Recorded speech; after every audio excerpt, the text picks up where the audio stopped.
경제 대국이 된 오늘, 눈부신 성과와 기록들 속엔 근로자들이 잃어버린 손가락과 눈물이 담겨 있기도 합니다.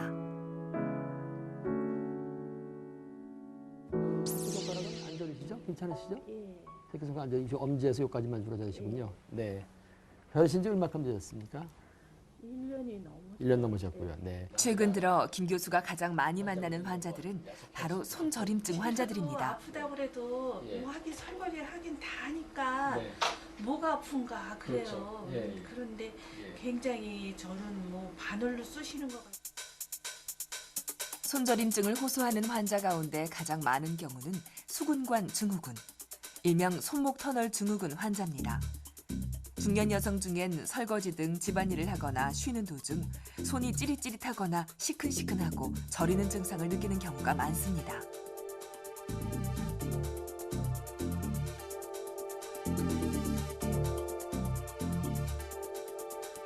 또 임신과 출산으로 몸에 붓기가 있던 산후 여성이 아이를 키우면서 자주 손목을 사용하게 될 때, 혹은 컴퓨터를 오래 쓰는 직장인이나 학생이 마우스를 장시간 사용하고 나서 손목이 뻐근하다고 호소하기도 하죠. 이 밖에 휴대전화 문자 입력을 많이 하는 청소년층에서도 이 병이 의심되는 경우가 늘고 있습니다. 우리나라 수근관 증후군 환자는 점점 늘어나고 있는 추세.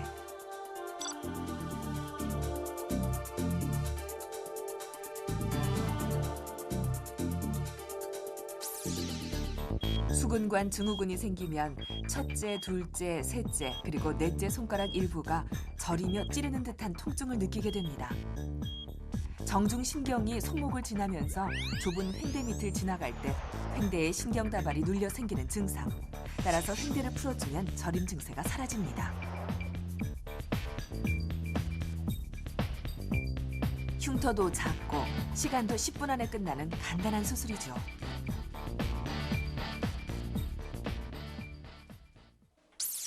혈액순환이 안 되기 때문이라고 자주 오해하는 수근관 증후군. 정확한 진단은 근전도 검사로 알 수 있습니다. 전경래 씨는 양손에서 수근관 증후군 증세가 보였고, 더불어 왼손 엄지손가락을 펴고 벌리는 힘줄에도 문제가 생겼습니다.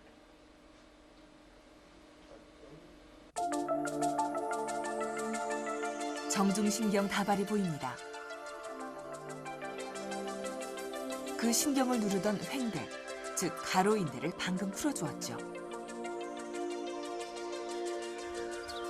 10분의 수술로 완치가 가능한 병.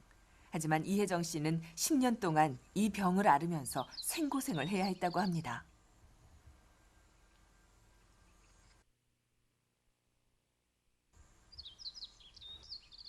일어나서 나와서 이 부객 싱크대로 와요. 그럼 제가 이제 이런 수세미를 들고서 이 손바닥을 물을 틀어놓고 이걸 문지르는데 지금 이게 많이 닳았잖아요. 근데 이거 세관을 적엔 굉장히 거칠거든요, 이게요. 이 수세미가. 그걸로 물 틀어놓고 여기를 막 문지르면서 울었었어요. 너무너무 고통스러워서.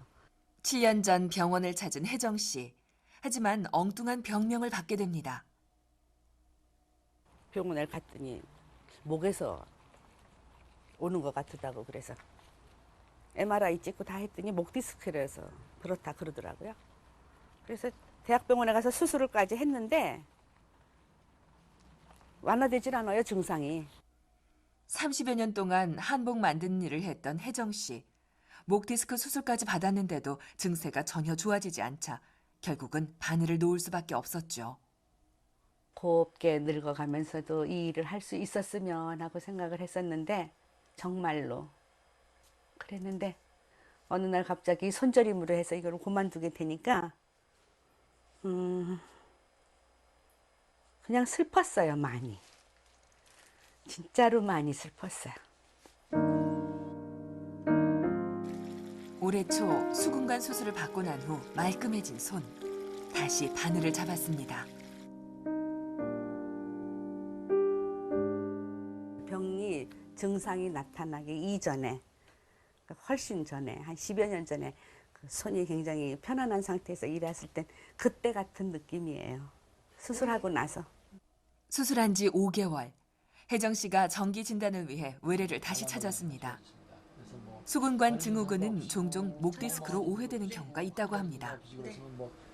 다 나신 거고 그 손으로 가는 신경이 또 손으로 갈 때 정중신경이 목 척추를 통해서 나오기 때문에 이러한 신경이 손목에서 눌릴 수도 있고 목 척추에 눌릴 수도 있는데 목 척추에 눌려도 비슷한 증상이 나타날 수 있고 손목에서 눌렸을 때도 비슷한 증상이 나타날 수 있는데 목 척추에서 눌렸을 때는 좀 더 윗부분에도 같은 증상이 나타날 수 있습니다. 어깨나 팔이 저리기도 하고 그런 나타나는 증상이 좀 다르기 때문에 우리가 진단할 수도 있고 또 좀 더 정확한 진단을 하기 위해서는 근전도 검사 같은 그런 정기 생략적 검사를 하게 되면은 신경이 어느 부위에서 눌렸는지 또 눌린 정도가 어느 정도인지 그런 걸 정확하게 진단할 수 있기 때문에 진단이 애매한 경우에는 근전도를 해보게 되면은 명확하게 두 질환이 감별이 가능하겠습니다. 혜정 씨가 김 교수를 찾아간 건 이 수술을 받은 스님 덕분이었습니다.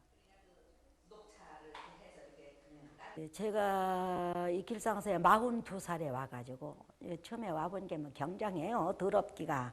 그래서 그 소지를 제가 굉장히 많이 했습니다. 막 이렇게 막 때 비끼고 뭐 비끼고 근데 우연찮게 그렇게 오더라고요. 이 손이. 그러니까 일을 안 하던 사람이 갑자기 그냥 막 너무 막 세게 일을 해가지고 이 저림증이 오지 않았나 제가 생각을 그렇게 하고 있어요. 목 디스크 수술을 받고도 병이 안 낫자 한때 병원 불신에 빠졌었다는 혜정 씨. 금년 초에 했으니까. 그래도 보살님은 빨리 하신 거야. 스님 만나서. 스님 말 안 들어가지고 그때 걔나 6년 세월 고생했잖아요. 이렇게 고집을 필 걸 피하지. 나는 하기야 20년 만에 이것을 했으니까.